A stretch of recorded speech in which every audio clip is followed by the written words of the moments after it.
Il y a 200 ans, le 5 mai 1821, Napoléon Bonaparte s'éteint à l'âge de 51 ans sur l'île Sainte-Hélène. Le destin hors du commun de ce modeste Corse, devenu empereur des Français, l'a amené à venir plusieurs fois à Nice et dans les Alpes-Maritimes. Aujourd'hui, son épopée est présentée au musée Masséna à Nice du nom du célèbre maréchal qui le seconda. Parmi les œuvres exposées, cette représentation du sacre de Napoléon ou encore cette sculpture de Bonaparte, législateur. À l'étage, on peut même remonter au début de sa légende, en 1796, à Nice. En fait, ici, on est dans la salle qui parle de Napoléon Ier, Joséphine et des maréchaux.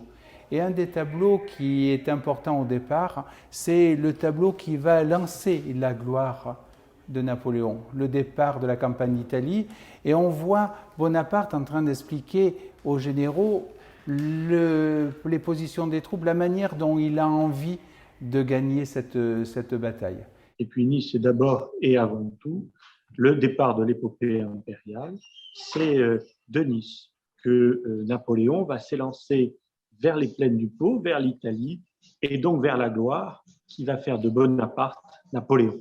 Mais le destin de l'empereur l'amène à revenir dans les Alpes-Maritimes, cette fois en 1815, lors de son retour en France. Napoléon est donc vaincu en 1814. Il y a ce qu'on appelle les adieux de Fontainebleau, avec une première abdication.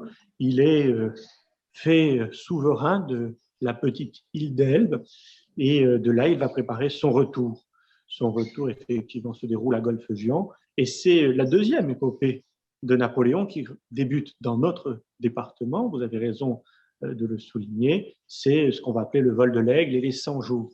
Ça se finit dans la plaine de Waterloo, Waterloo-Morne-Plaine, nous sommes le 18 juin 1815, et effectivement, pour la seconde fois, l'empereur est vaincu, il va être déporté par les Britanniques sur le petit îlot, non plus d'Elbe, trop proche de la France, mais cette fois de Sainte-Hélène, en plein milieu de l'océan Atlantique.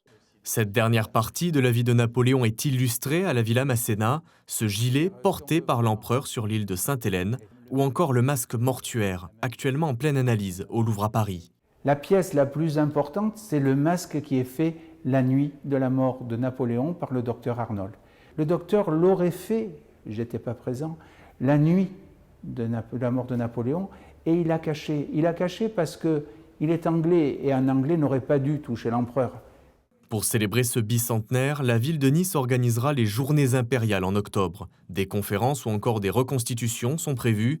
Le musée Masséna, quant à lui, présentera une exposition inédite sur la vie de l'empereur.